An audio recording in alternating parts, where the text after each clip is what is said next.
they had a Sunday night game. You never know, but Mac Jones did not look good for the Jaguars in that game. If he played even halfway decent, the Jags would have gotten a huge win over the Vikings. He didn't. They couldn't. It's time for the Lions to put the Jaguars to bed. You're tuned in to the Ross Tucker Football Podcast, guiding your gridiron journey, none other than your host, former NFL lineman, Ross Tucker.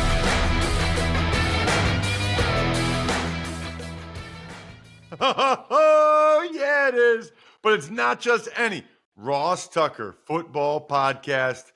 It is a Finish Strong Friday, Picks Friday, Winners Friday edition of the mighty RTFP, presented, of course, by DraftKings. I might have already said that. I can't remember. It doesn't matter. What does matter is that you follow us on social media at Ross Tucker Pod, at Ross Tucker NFL. We are getting accounts. Oh, Jack, where are we on this? We already have an account on Blue Sky and these other ones now at Ross Tucker Pod. Yep, we're on Blue Sky and Threads at Ross Tucker Pod. All right. So if people, for whatever your reasoning is or whatever, you're going to these other ones, we will be there at Ross Tucker Pod. I'm sure I will eventually be there as well at Ross Tucker NFL. I think I'm on Threads already, but we just want to be where people are, any people ever, so that they can consume our content. Obviously, you follow us on social, you're able to see the clips of each show, the highlight clips, 2 or 3 best moments of each of the shows, even money, fantasy feast, college draft, etc. And you're also able to know exactly when the show has been posted, because as soon as it's posted, Jack posts it, which is awesome. Picks Friday, because I'm going to give you my picks for every other game, week 11 in the NFL. Winners Friday, because I give out winners. And Finish Strong Friday, because I want you guys to feel great about what you accomplished this week, finishing strong, so that you have a terrific football watching weekend, hopefully watching me at least a little bit Sunday. Raiders, Dolphins. Realizing now, of course, I forgot to pick all the winners, so you still have a chance for Monday if you spread the word some way via social media. It shouldn't even be spread the word. It should just be engagement winner at Ross Tucker Pod, at Ross Tucker NFL, or email me, ross@rosstucker.com, if you take advantage of any of our sponsors. They're awesome, especially westshorehome.com/Ross or Future Fans, where you can use that code Ross to get that cool gift for anybody you know with a child between like ages 4 to 9. Very, very cool. I did remember, Jack, to pick a YouTube shout-out winner, because I noticed earlier in the week, JJ Wiley made a comment on youtube.com/Ross Tucker NFL saying that this was his favorite football podcast. So thank you, JJ. Email me, ross@rosstucker.com. Let me know who you want a cameo-style video for, a shout-out video. I'll do it on my phone. I'll email it to you. Or if you'd rather have a signed press pass, that is fine as well. Got a lot of games to get to. Obviously, we got to get to the recap of Thursday Night Football, Eagles, Commanders. I was on the call for it. It's presented by Labatt Blue Light. Drink those Labatt Blue Lights with your family, friends this weekend. Living life to the power of we. Always enjoy responsibly. Beer, Labatt USA, Buffalo, New York. Big Show time. The Big Show. Thursday Night Football was a wild game. It was a defensive struggle, maybe an offensive struggle for the first half for sure, maybe even through the first 3 quarters. Frankie Louvu and Mikey Sainristil were everywhere for the Commanders. All of their offense went through Austin Eckler, who had a big night for the Commanders.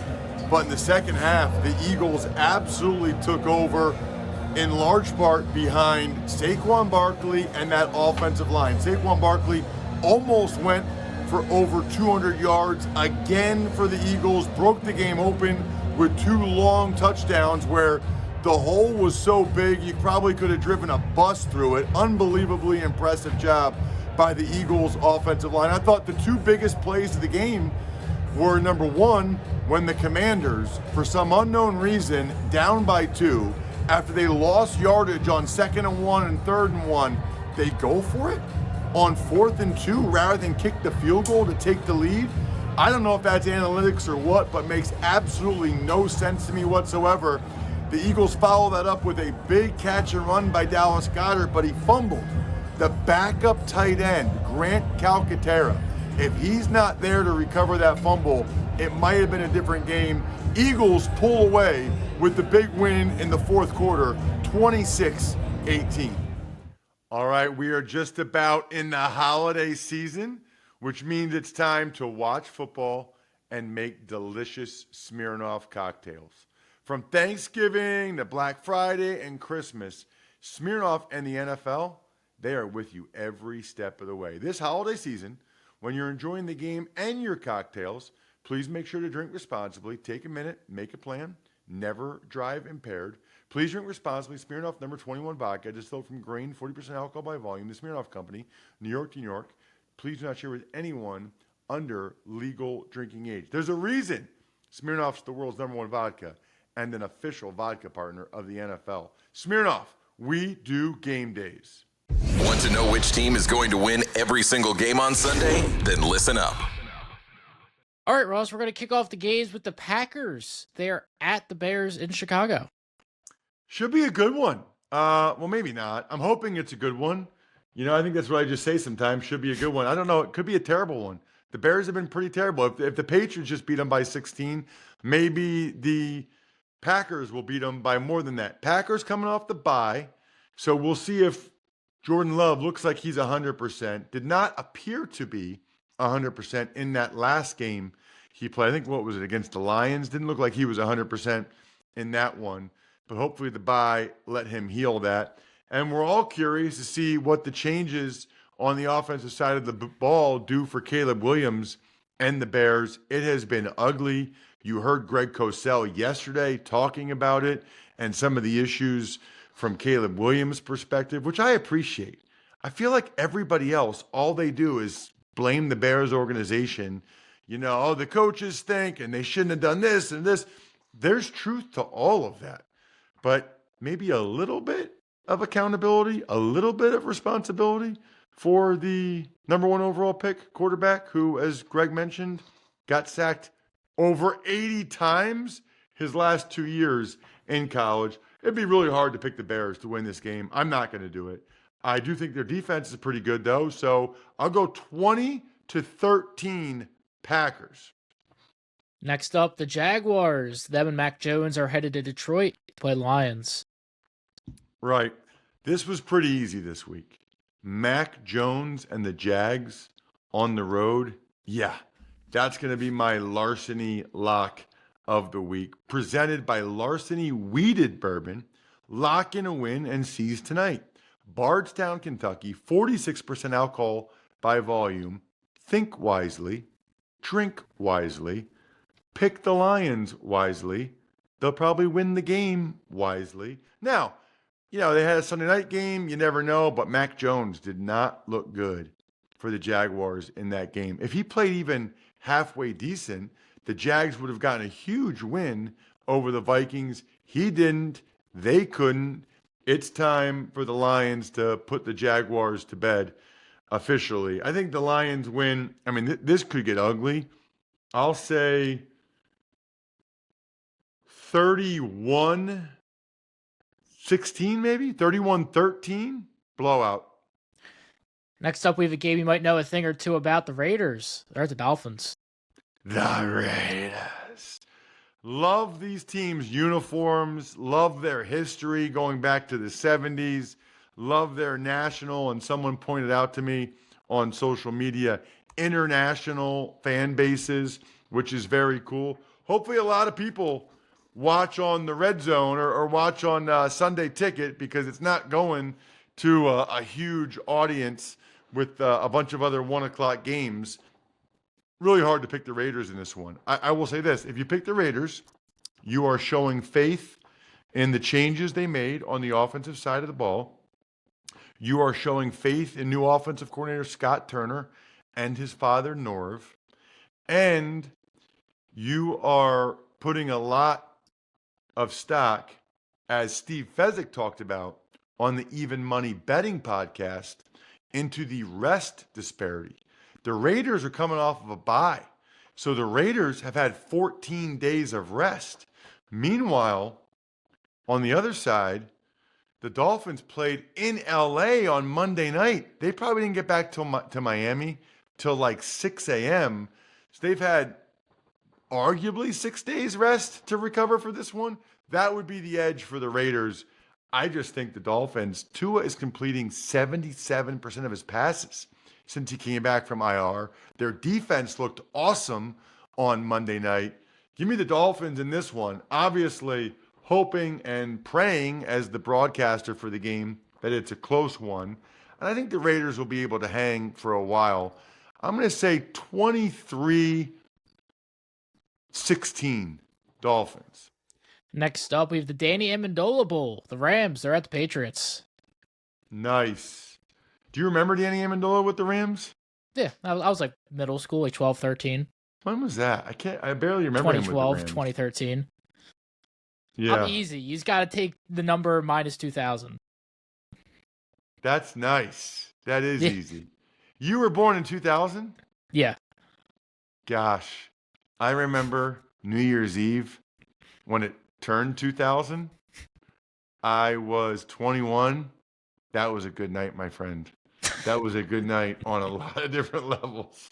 Oh, man. So the Rams desperately need to win the game to stay in the mix, but it's a short week for them. They're coming off of a very bad performance against the Dolphins. I suspect that they'll be able to get it. Patriots have been pretty consistent the last couple of weeks, and they've gotten a win. I think this is like a back-and-forth game. I think it could go either way. I'll ultimately take the Rams just because this is the way the NFL works, right? I think it's more likely that the Rams win instead of losing 2 in a row than the Patriots win 2 in a row. Good game, though. 23-20. 20-17 Rams. Next up, the Browns. They're traveling New Orleans to play Saints.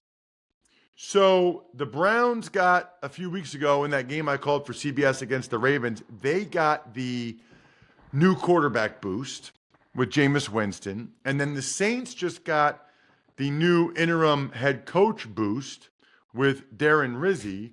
There's no more boosts left. There's no boosts. Although the Browns are coming off of a bye, so maybe the Browns get the post-bye boost. I think the Saints come back to earth. I think that's the way the NFL works. I just talked about this with the Rams and the Patriots. Browns refreshed. Browns healthy. Browns coming off a bye. Saints had all the emotion and everything to be able to win that game against the Falcons, division rival. I think now it's Jameis's revenge. I think the Browns win this one. Gosh, they're favored. I thought this was going to be my underdog. Whatever. Let's go Browns 24, Saints 17. One of the two biggest games this weekend, the Ravens, they're at the Steelers. Yep. We talked about it all week. Greg and I did. Damashek and I did. By the way, I got a lot of good positive feedback from the Damashek episode on Wednesday. He will be back.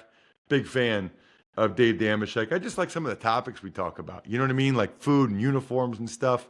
I'm a fan of incorporating that conversation in from time to time. I like the Ravens to win the game. You know, Steelers coming off a big, close win. But remember, the Ravens played Thursday night. So extra time to rest, extra time to prepare. I do think the status of some of their injuries, like Kyle Hamilton, something to keep an eye on. That's obviously huge in the game. And as good as Russell Wilson's been, he's still not Lamar Jackson.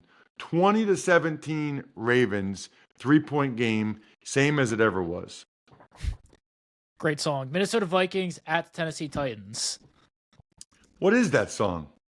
I think that's literally how it's called. Or no, that's the album. Talking Heads. Once in a Lifetime. The name of the album is same as it ever was? Pretty sure. Yeah, there's some song though It's where called, I feel like they go same as it ever yeah, was. Once in a Lifetime. That's the name How's of it the go? song. It's like letting the days go by on the water home. Where's the same as ever was part? It's like same as it ever was, and he like repeats it like 7 times. I don't remember the exact part in the song. I Oh, just it's know like same as it ever was. Yeah, and it's Same like as it ever was. yeah. Okay. All right. Nice, Jack. You know what? Someone I saw on social media was complimenting your contributions to the show. I like it. Very well done, especially after I threw you under the bus on Philadelphia radio. What game are we talking about? Vikings Titans. Oh, okay. So, yeah, I mean, I'm not going to pick the Titans to win the game. Although, how about the Vikings? They had the Jaguars last week, the Titans this week. I mean, not exactly a murderer's row for the Vikings right now with some of these games they're playing.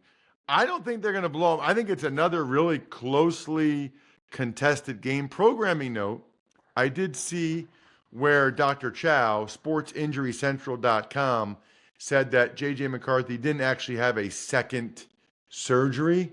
He just had some type of PRP injection.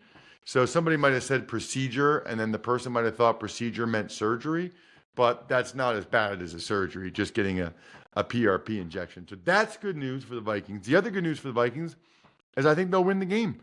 Titans defense is pretty good. So this will end up being somewhat similar to the Vikings-Jags last week. I'll say it's 17-13 Minnesota. Got a Super Bowl III rematch. The Colts, they're at the Jets. Do you know why I said Minnesota like that, Jack? Not coming off the top of my head. That's how people in Minnesota talk. Like That- when they that say was- Minnesota, like that's how it sounds. Minnesota. Anyway, probably never met somebody from Minnesota in your whole life, have you? I don't think I have. Yeah, we gotta get you out of the bubble, bro. We gotta get you out of the bubble. All right. So Colts, Jets. Interestingly, the money came in on the Jets after it was announced that Anthony Richardson would be the quarterback. On Tuesday's Even Money podcast, the Colts were getting 3.5. And I liked them getting 3.5. Now they're getting 4, but now it's Richardson starting. I don't feel nearly as good about it. That's one of the issues with recording Even Money podcast on Tuesday. However, we benefit from it greatly, a lot as well. I'll take the Jets to win the game. I think they'll bounce back. I have a tough time picking Anthony Richardson to win a game. You know, based on how I've seen him play, I don't see it.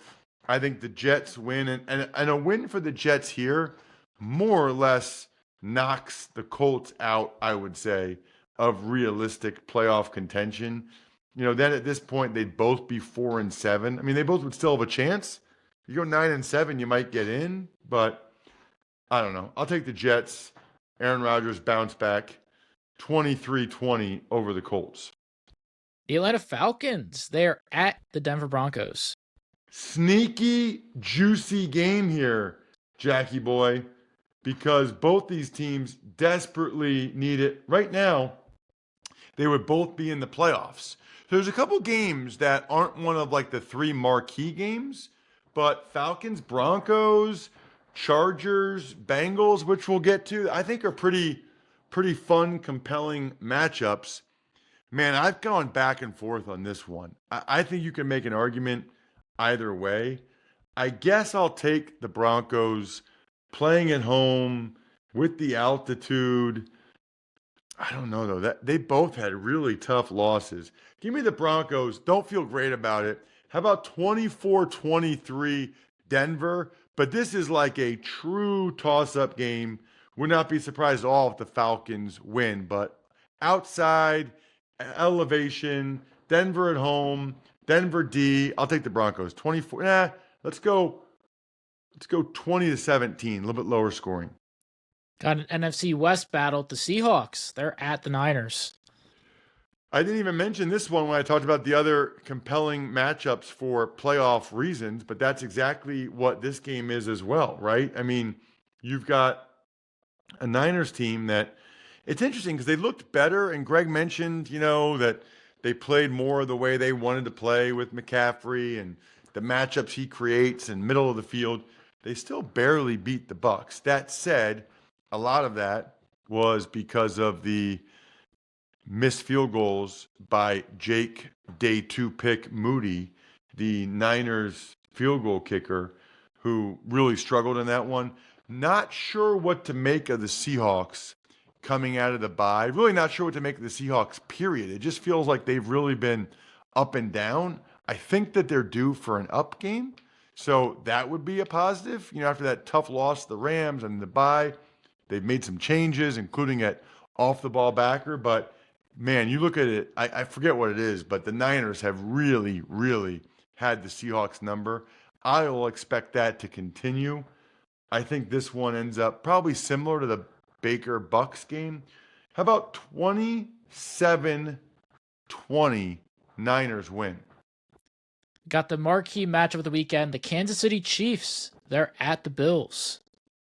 I can't ever remember a game that was this hyped up, that we were this excited about, that was this good of a game. Chiefs off to their best start in franchise history. Bills off to their best start since the 90s. And yet, I can't help but feel like, Jack, it doesn't really matter that much who wins the game. It feels like inevitable that these teams are on a collision course to face each other off again in the playoffs. Might not happen, by the way. They could lose to Pittsburgh or the Chargers or the Ravens or whatever. We know that.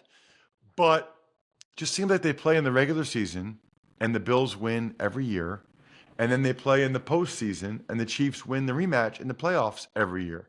I mean, I've done a lot of media this week with people in Buffalo, and it's almost like, do you even want to win the game if you're a Bills fan? I mean, yes, you do. The place will be rocking. You want to win every game you can. They'll go ahead and they'll be able to take a step closer, I guess, to maybe even getting home field advantage if they can win the game. I don't think that they'll get home field advantage, but they'll take a step closer. But ultimately, it's the game in January, the likely game in January between these two teams that really matters. I'll take the Bills to win this one because I don't envision the Chiefs going 20-0. I don't think they'll go undefeated, and this would be the game they would lose, right? Like, I mean, if you look at it, if you look at their schedule, at the Bills, with those people going crazy, dark out, Josh Allen, the way the Bills have been playing, this would be the game that the Chiefs would lose and then probably beat them in the playoffs, if we're being honest. I think we'll all believe that the Bills can beat the Chiefs in the playoffs when we actually see it. Give me the Bills in this one. I think it's 20-17. Both defenses playing at a pretty high level. So despite these stellar quarterback, MVP caliber quarterbacks, I don't think there's a lot of points. 20-17, Buffalo gets the win. The Chiefs will no longer be undefeated. Cincinnati Bengals. They're at the LA Chargers. Go, Chargers, go. So this game's going to be awesome. It's interesting to me to see that the Chargers, for those of you that are so inclined, are only favored by 1.5, and they're the home team. I don't know that a ton of people from Cincinnati are flying out to LA for this one, maybe. So they're basically saying they think these teams are even, which I don't know that they are. I mean, the Bengals are 4-6, haven't beaten anybody with a winning record. The Chargers are 6-3 and have won 3 in a row. This does feel, though, like a Sunday night, desperate times call for desperate measures. I just have a tough time picturing the Bengals being 4-7 after this game and out of it, essentially out of it, or very much on the outside looking in. Let's get an upset in here, Jack. Let's get the underdogs in here. Bengals, the first team to score a bunch of points against the Chargers, more than anybody else has. 24-23, Cincy finally wins a close game late. And we'll wrap things up with the Texans. They're at the Cowboys. Yeah, they are. How about them Cowboys? We got the battle for the state of Texas. Throw out the records when the state of Texas in pro football is on. Isn't it funny, how Texas A&M is such a huge rivalry, and Texans Cowboys, it's not really a rivalry. Nobody really cares that much, and also nobody would pick the Cowboys to win the game. They might win the game, but nobody would pick it. The good news for CeeDee Lamb and Cooper Rush is it's a night game, so the sun shouldn't be a huge factor in this one. Ultimately, though, Texans are starting to get healthier. Nico Collins, Will Anderson. This is now when they roll. This is now when the Texans kind of go on their run at this point and have a chance to really do something special. So I'll take the Texans to win the game Boy, the Cowboys defense has been so bad at home. Like, really bad. Give me Houston to put up pretty good numbers. How about 31-17 Texans? I think they stomped the Cowboys by 2 scores. That'll do it, by the way, for an awesome week here on the Ross Tucker Podcast Network. If you didn't already check out either Fantasy Feast podcast, please do so, or the Even Money Betting Podcast, or the College Draft Podcast, all of which are still timely before the college games tomorrow, before the NFL games Sunday. Plenty of time for you to check them out. And please follow us at Ross Tucker NFL. And remember, at Ross Tucker Pod, I'm giving out 2 more winners. Spread the word winner and sponsor confirmation email winner on Sunday. I want it to be you. Ross at RossTucker.com. I think we're done here. Thanks for tuning in to the Ross Tucker Football Podcast. Make sure to also check out Even Money, Fantasy Feast, and College Draft, all on the DraftKings Network, YouTube, or subscribe to the podcast on your favorite platform. Shout out myfrontpagestory.com. Do any of you people even listen when I say this? Does anybody even listen? Why is nobody sending me an email, Ross at RossTucker.com, with their order at myfrontpagestory.com? I'm telling you, I guarantee it'll be the best gift that your loved one has ever received. I'm telling you, myfrontpagestory.com. I also love Pizza Boy Brewing. It'd be a good gift card. Sporticulture, humanheadnyc.com. How about backofficescheduler.com?